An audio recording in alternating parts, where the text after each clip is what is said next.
Hi, good evening, everyone. I am Neeraj. I'm the host for this call right now. We have few participants who are joining in, so we'll wait for another maybe 30 seconds and we'll begin the call.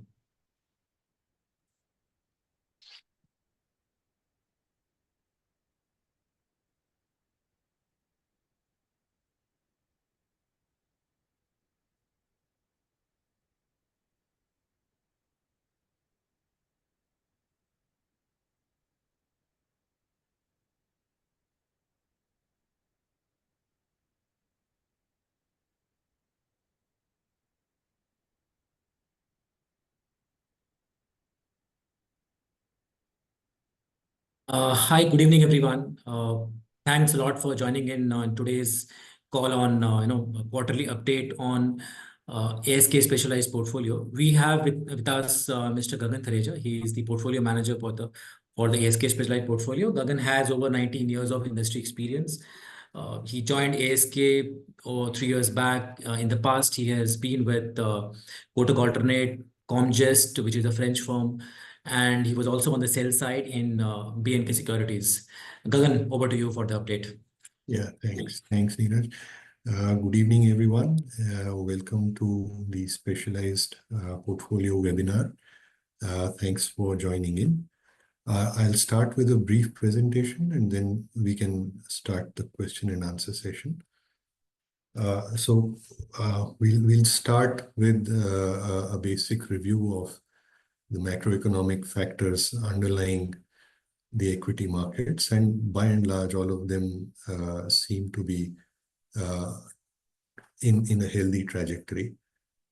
So there's an upward revision to the GDP growth from IMF by almost 50 basis points to 7%. RBI is also tempered down its inflation expectation by 20 basis points.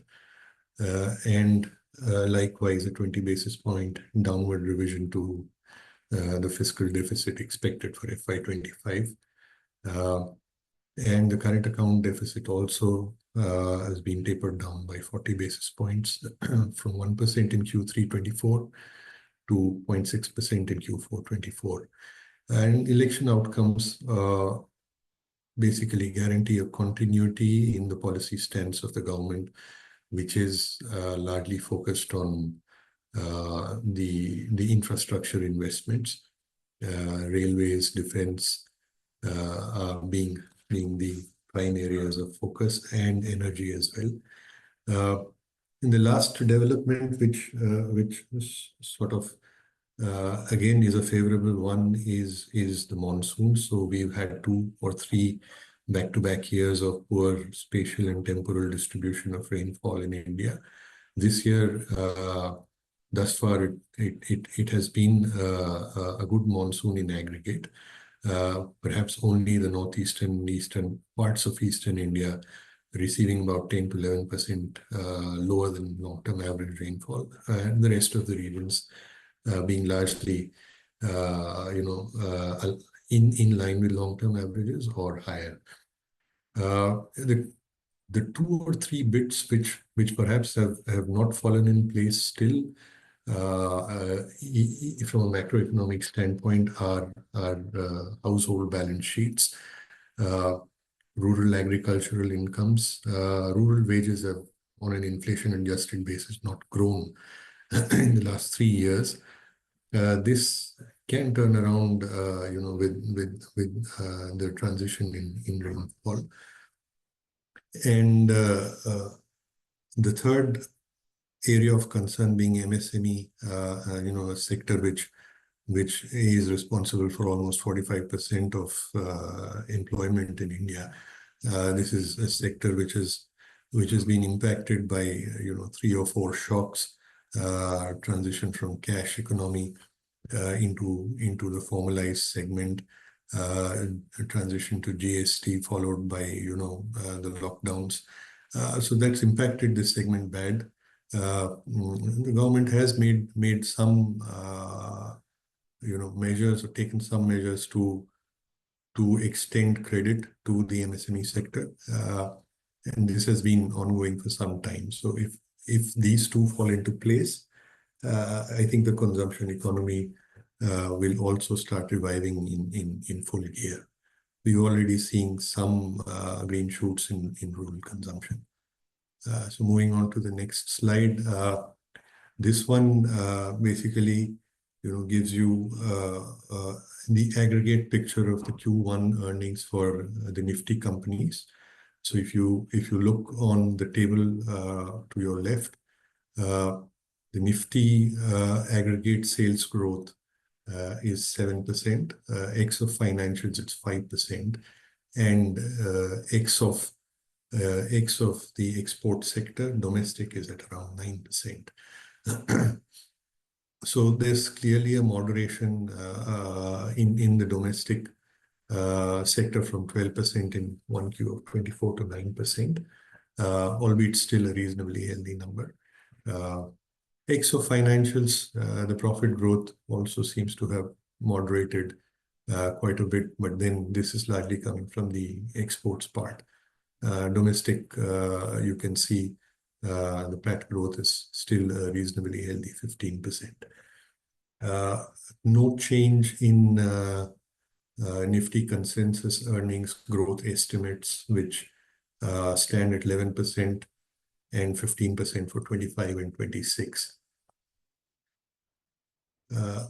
This further breaks down, the aggregate performance of the Nifty companies from a sector perspective, and you can basically see, the certain sectors have driven the growth, and certain sectors have anchored it down. Automobiles, while top line growth has moderated year on year to 8%, the profit growth is still fairly healthy. Cement across the board, a slowdown. So top line's virtually flat, and so is profit. Within financials, the PSU banks still seem to be, losing out share to the private banks. NBFCs still seeing the best growth in their AUMs and loan books.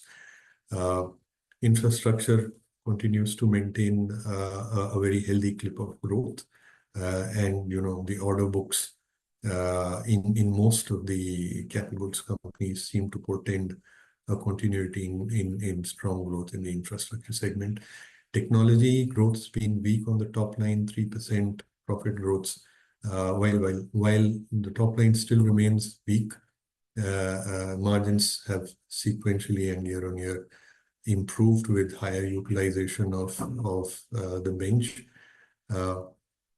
There seems to be, still mixed commentary in technology on top line growth, but profitability seems to have turned around the corner. Specifically, BFSI, which is the largest vertical for Indian technology companies, is seeing some green shoots in US, and we'll delve into that later.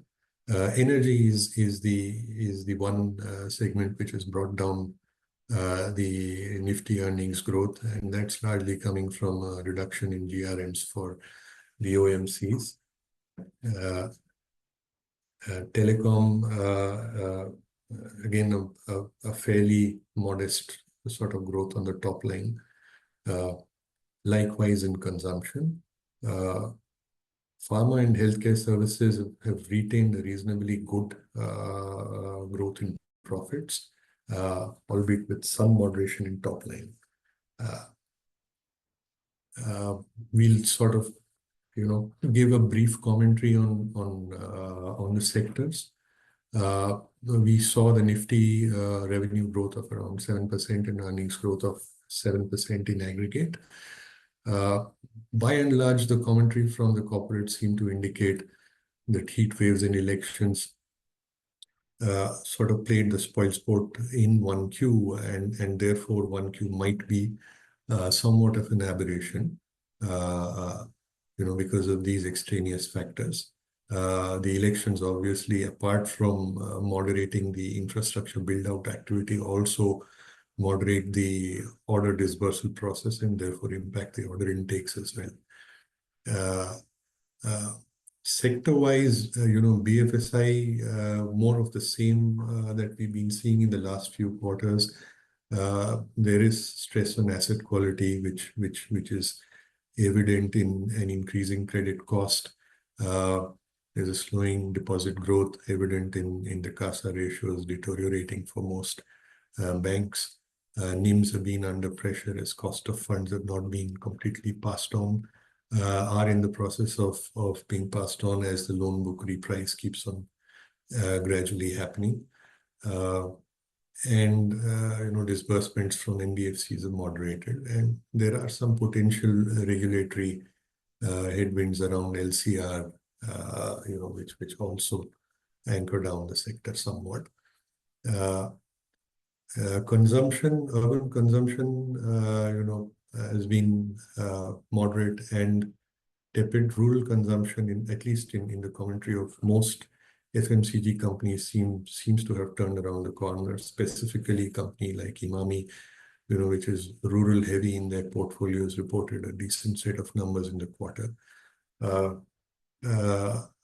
And there's an expectation that in the coming quarters, growth will improve.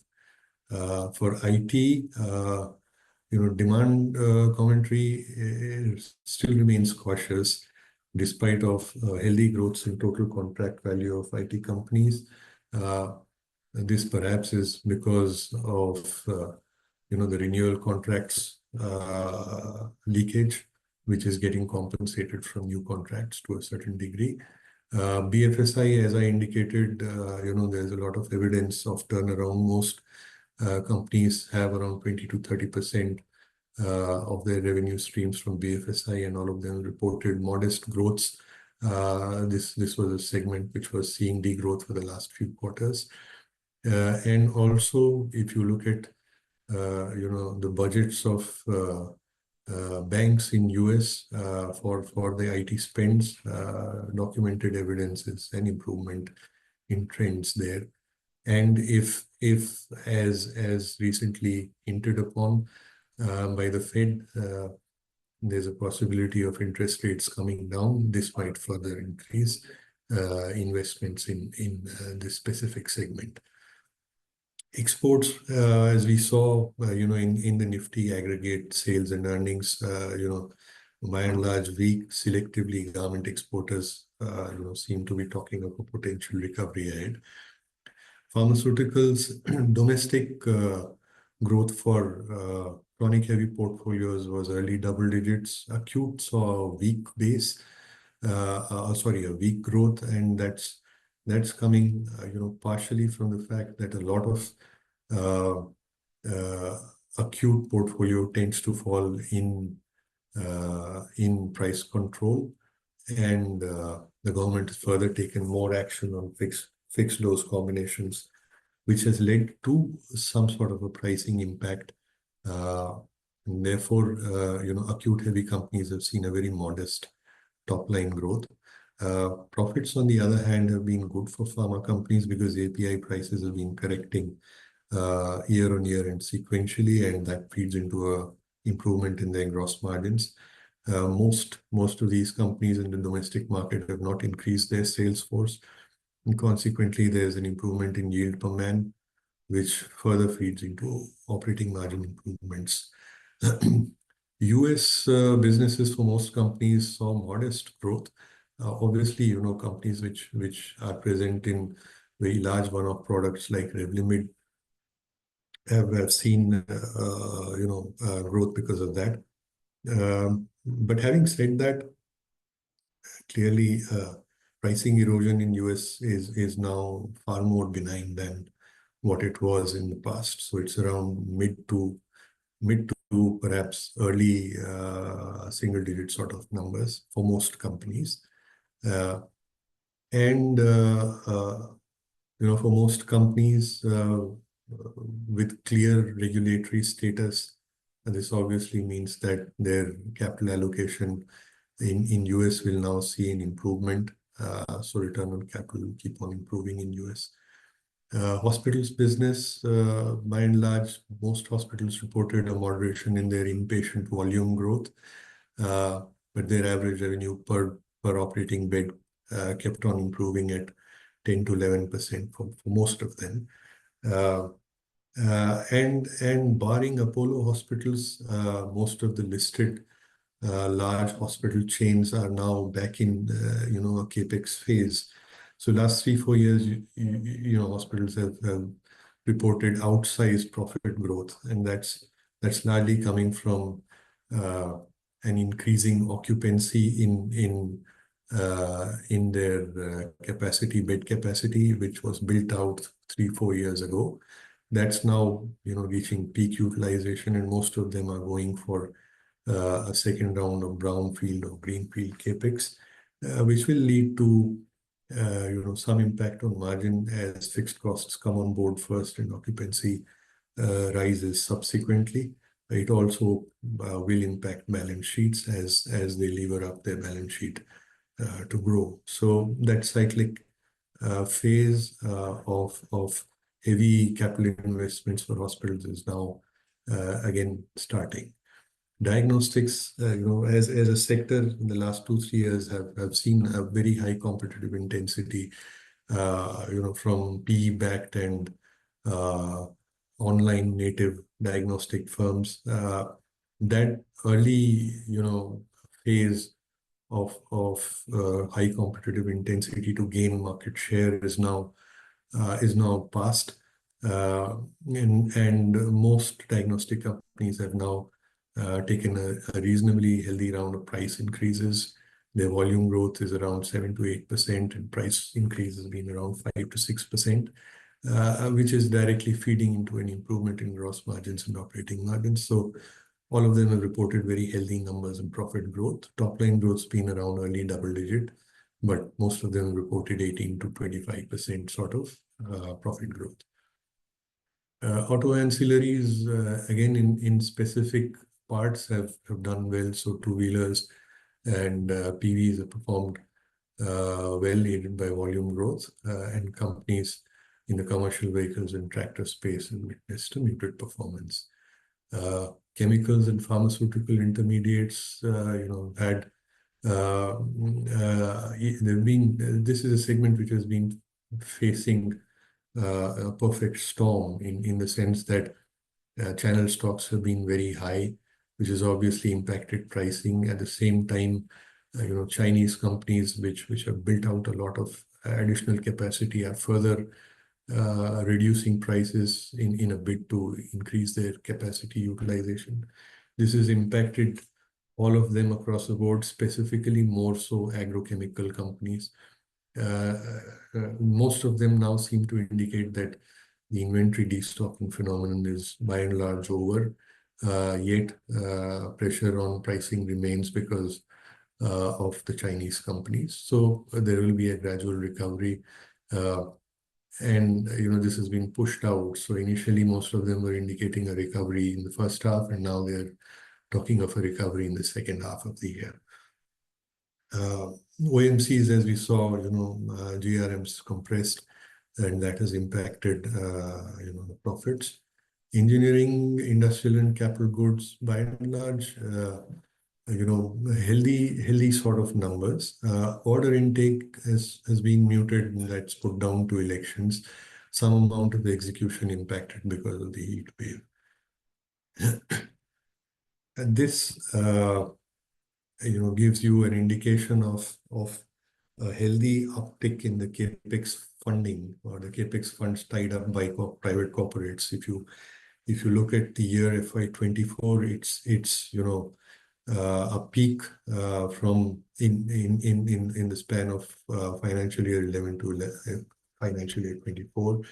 Obviously, this will gradually and with a lag feed into growth in the capex related segments. But this portends well for continuity of growth in the industrial segment of the market. Some flavor of how B2B volumes have moved across business segments. So the improvement seems to have happened in plywood. Power generation perhaps has been up, partially contributed by a very severe summer. MSCVs year-on-year is better, but port volumes, steel consumption, tile consumption, cement consumption, and LCV volumes all by and large seem to have a moderating trend. Order inflow for for the by and large reported for the industrial segment has improved. Wires and cables has seen a slowdown. Last year, first quarter was very strong, put down to a lot of work related to railway infrastructure. This quarter, obviously, again, extraneous impact of election-led slowdown. Paints also seeing a slowdown. On the B2C segment, the upper part of the table marked in green shows you parts of consumption where growth has been very strong. So by and large, SUV volumes, two-wheeler volumes and real estate offtake has been healthy. Very strong growth in air conditioner sales. GMV for takeout meals from Zomato and QSR. QSR is recovering. Apparel growth recovered. And mediocre growth is by and large more in the luxury to discretionary sort of space. So jewelry, alcohol consumption, and aviation have seen moderating trends and moderate growth. In fact, alcohol's down. So is entertainment and passenger cars. Coming to valuations, so Nifty forward valuations are by and large at parity to 10-year means.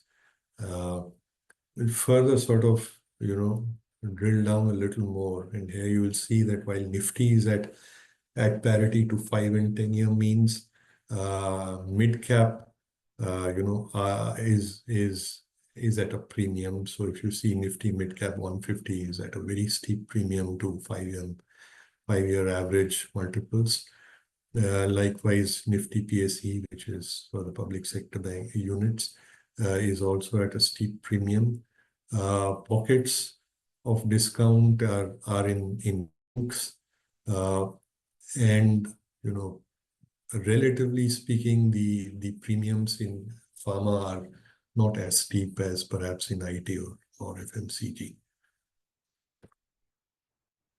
So this gives you, or rather correlates the index returns with the spread between 10-year GSEC and earnings yield of the Nifty. And you'll find that in phases where the earnings yield exceeds the GSEC, 10-year GSEC yield, the Nifty returns tend to be very strong. In phases where the earnings yield is way below the 10-year GSEC, obviously the Nifty index returns tend to be weaker. And as things stand, we are in a phase where returns, possible returns look weak because the spreads are adverse, marked in red, as you can see.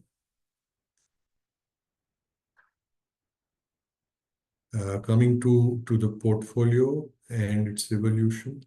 So this gives you a spread of the construct of the portfolio on a market cap basis. Almost half the portfolio is in large caps. Mid caps is about 20% and small caps 31%. We have of late rebalanced our portfolios towards the large cap. From a sectoral perspective, we have rebalanced portfolios. We've increased our exposure to healthcare, which we had one entity perhaps a couple of quarters ago, which was Mankind. We've added Polymedicure, and of late we've added Emcure. So our healthcare exposure has gone up to almost 18% of the portfolio. We've also increased exposure to utilities, which we think is a good way to play the infrastructure-led investment. So we have obviously in the past taken up a position in Adani Ports, and we've now taken up a position in Adani Energy Solutions, which is a power transmission entity by and large. We think this will have a moderating influence on the volatility of the overall portfolio, and also will be a more sustainable way of playing the infrastructure growth story. So this gives you,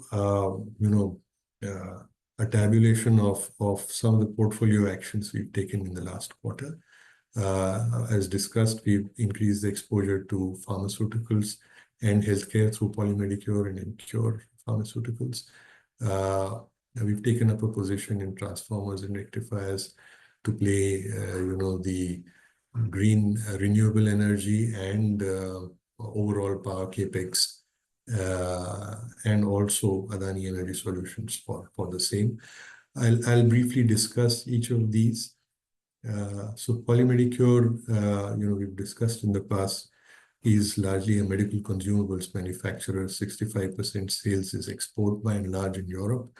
Rest is in India. They make IV cannulae, blood bags, dialysis equipment, dialysis machines and dialyzers. And of late, they are getting into diagnostic kits and cardiac devices, medical devices.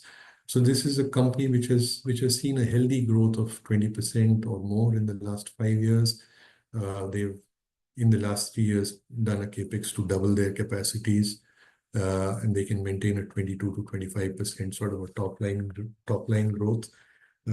Very strong growth in Europe. They're building upon their hospital approvals, especially in Scandinavia and Central Europe.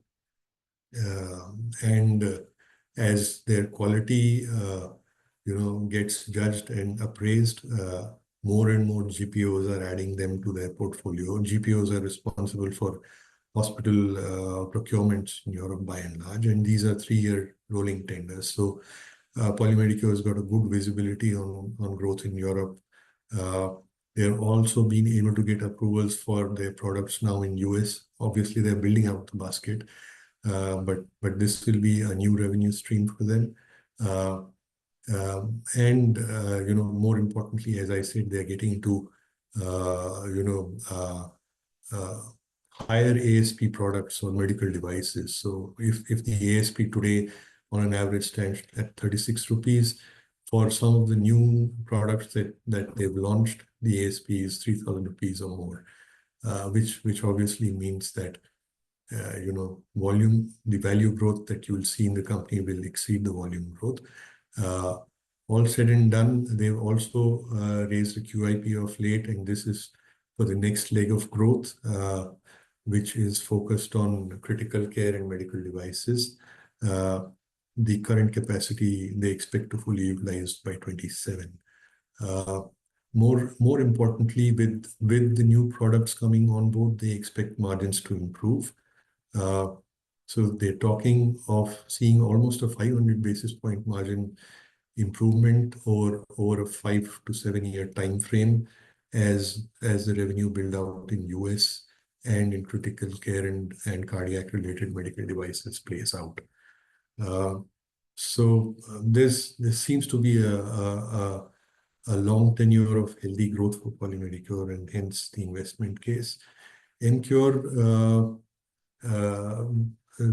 again, a reasonably large pharmaceutical company, 6,000 crore turnover for FY24, half of it coming from India, branded generic business, the rest of it largely coming from ROW, Europe and Canadian markets.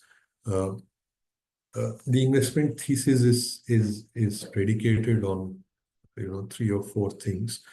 So one, this is a company which has in the last 18 months built out 4 new plants and added 1,800 people to its sales force.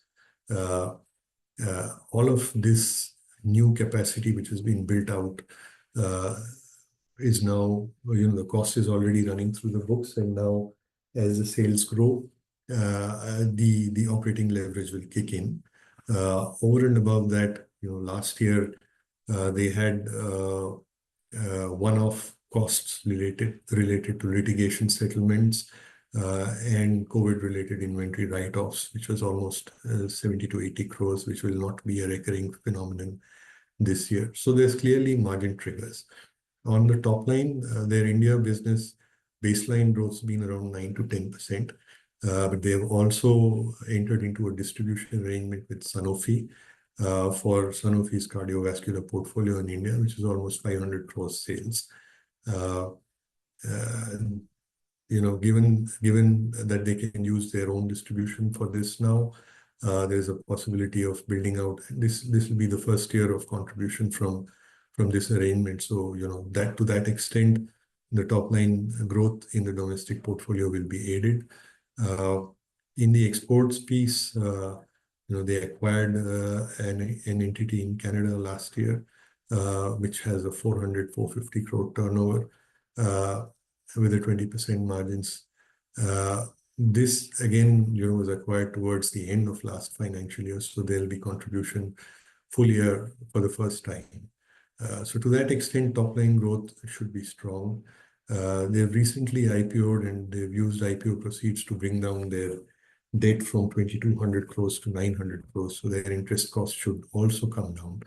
So all in all, for a 3-year time frame, we see at least a 25% earnings CAGR possible in Emcure, and hence, we thought it would make a good addition to the portfolio. Transformers and rectifiers,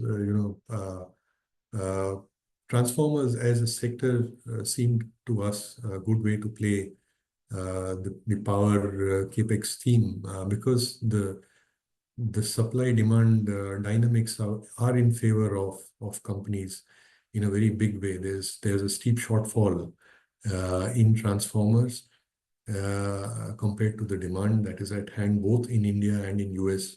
US again is also undertaking a very, very sizable grid upgrade and improvement program. In India, you're seeing a lot of capacity being built out in renewable energy, which will require power evacuation and consequently require transformers.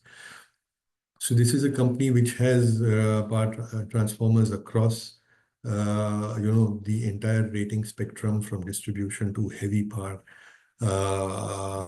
transformers. They are backward integrated to the highest degree, in India with capacity for transformer tanks. And the order book is fairly strong at around 2,500 crores, and they're bidding for almost 18,000 crores of orders. So there's a clear visibility. The added advantage for the company is that their capacity increments come on stream in December of this year, whereas most of the other companies which are building out capexes will probably see their effective new capacity coming in only by FY27. So to that extent, they are better positioned. It's a seller's market at this point in time. The terms of trade are very much in favor of these companies in terms of margins, in terms of working capital. Perhaps the only concern is sourcing of CRGO steel, regarding which I think petitions have been made to the government to enable sourcing from the Indian subs of Chinese entities. Adani Energy Solutions, again, a good way to play, the green energy capex, good way to play industrialization, which will require power, and also, a shift or transition to smart electronic metering. So, currently almost 4,000 crores of their EBITDA comes from transmission lines, 30,000 circuit kilometers of transmission lines. In the next 3 years, the addition that they will make to their transmission assets can add another 2,200 crores to their EBITDA. So that's a sizable 50% plus increase in 3 years time frame, to their bread and butter business.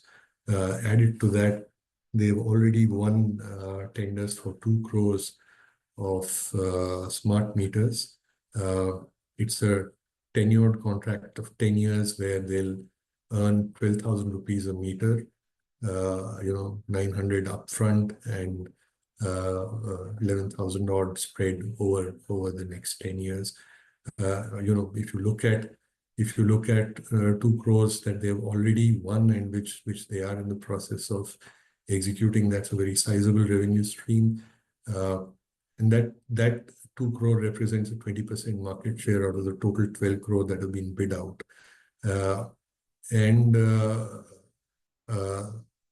They, bidding for another 12 to 15 crores for smart meters is in the works, and they can maintain that sort of a market share. So this is again a very sizable revenue stream that will get added on in the next 3-4 years for the company, and therefore, visibility to very good profit and earnings growth in a 3 to 5 year time frame, and that's again the reason for adding this.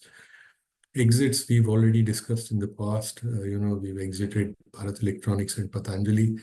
Bharat Electronics, while a very strong business in defense and strategic electronics, valuations seemed a little toppish, and defense, I think across the board valuations are fairly stretched, and that is one of the reasons for exiting the position. Patanjali, more related to execution not working out as we thought.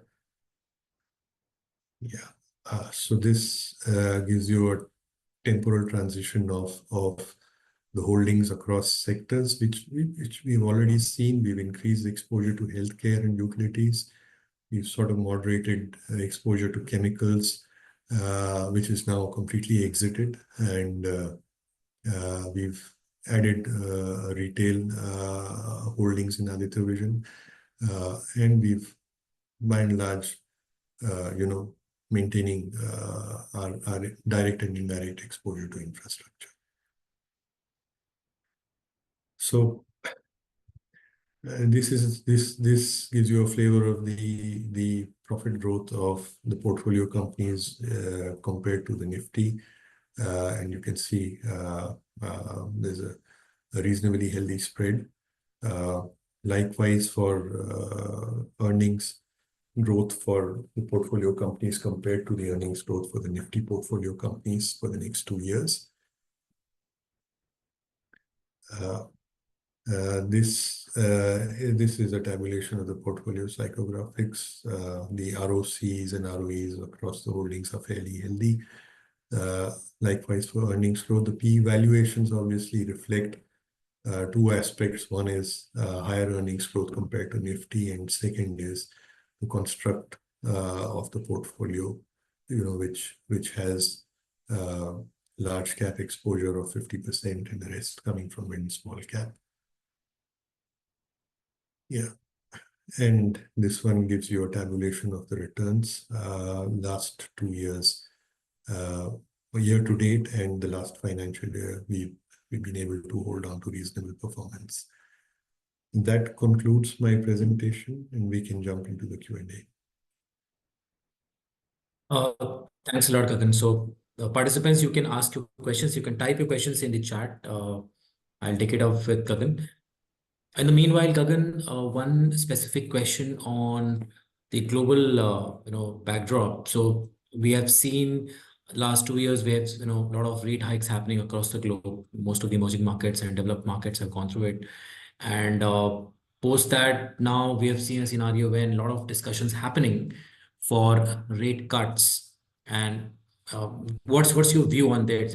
One side there is rate cuts, other side geopolitics, and third commodity. Brent crude not being that expensive anymore, which it was during the Ukraine war. That has also come down a bit towards $80. So overall, a very good backdrop for emerging markets like India. What's your thought about that? Yeah, so I mean, I'll take it point by point. So if you look at the jobs data in US, the initial jobs data reported was revised down by almost 8.5 lakh.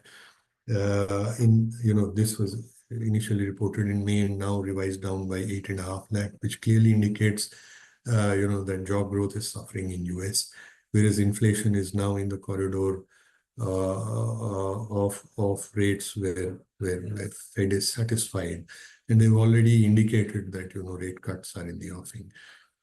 So clearly that is beneficial for the IT segment, of the Indian equity markets, which obviously growth for which is obviously predicated on IT investments made by the US companies. That therefore is a positive. As far as geopolitical issues are concerned, so crude and geopolitics, I think, are broadly linked, right? So if there is an escalation in the Middle Eastern quagmire, there's a possibility that Straits of Hormuz might be blocked by Iran, which obviously means that crude prices could rise very sharply, because almost 25% of the crude trade or flow happens through the Straits of Hormuz. So that's a big risk. Obviously, freight costs have gone up because of the rerouting done by the shipping lines, which is impacting the logistics cost of most companies which import and export, which is visible in margin pressures. The other aspect of geopolitics is the Russia-Ukraine war, which is again seeing a certain amount of escalation. This impacts supply chains for defense-related equipment. It impacts supply chains for fertilizers and also for inputs for semiconductors. So all in all, this will have some sort of adverse impact, but at the same time, an opportunity for Indian defense companies, to grow their sales both domestically and in exports, because of the vacuum created by lack of Russian supplies. Russia is a very major arms supplier globally. Almost 75 to 80% of the Indian armed equipment is of Russian make. So an opportunity for the defense firms. If it's also related to a certain degree, on the election outcomes in US. Republicans under Trump clearly indicated that they will not support the further financing of war for Ukraine, which clearly means that if the election outcome is in favor of Republicans, there's possibly a resolution ahead for this. But if it goes in favor of Democrats, you'll see more of the same. Yeah, that's my 2 cents worth on that. So, by the time, we don't have any questions as of now. So one last question from my end would be, now we have seen Indian macros being very stable. RBI has been very constructive in terms of giving us indicators, that economy is overall doing well. What's your thought? Means the next few quarters, where you see Indian economy as a whole is moving towards? Yeah, I mean, so if you go by the economic data, clearly it indicates that the government's ability to fund infrastructure investments is on the margin only improving. Perhaps there are political compulsions to channel some of it away from capital to revenue expenditure, which is because of the recent elections, where clearly there's a certain amount of dissatisfaction among households in the sense that they have not been able to partake of the growth that has happened in the last few years. Household balance sheets have been impacted, at least in the rural and semi-rural areas, because of a spate of continuous economic shocks, starting from demon to GST to COVID-related lockdowns. and subsequent runaway inflation. So those balance sheets are mending, but mending gradually. And to that extent, you can see, the consumption related segments of the market have seen fairly moderate sort of growth. There's perhaps, as we discussed, some amount of turnaround there, because one source of income for rural households, which was construction related work, which had already gone up, and that helped somewhat. And now, it would seem that with reasonably good monsoons and reasonably decent farm prices for at least some large row crops, that aspect should also improve, and therefore, the consumption basket should go up. So broadly, I think the only concern then remains on core inflation and the food inflation. Food inflation now is not as responsive to policy measures as it was in the past, because the basket of food consumption has shifted towards vegetables and meat from cereals. Cereals is what the government can control. Vegetables and fruits and poultry is more market driven, less policy control, and there's a serious amount of wastage in this segment. These are perishables. Not much has been done to improve the infrastructure for reducing wastage. So I think those are two aspects which will be there on the minds for contemplating any sort of a rate cut. Obviously, the geopolitical issues are also there. If as I indicated, Straits of Hormuz get choked up or blockaded by Iran, you will see a sudden jump in crude prices. So there needs to be some room for margin for safety there, and perhaps that is also, a reason why rate cuts are still impending. Thanks, Gagan. Just one question which came from a participant was, we have seen a fairly, you have built up in the portfolio infrastructure engineering in the last a few quarters. And at the same point of time, financials have come down. And as you showed in one of the slides, that financial is undervalued right now. So what's your take specifically on infrastructure and banking? Banking being very undervalued, and we have also reduced our exposure. Infrastructure, looks like we have built up in the last few quarters.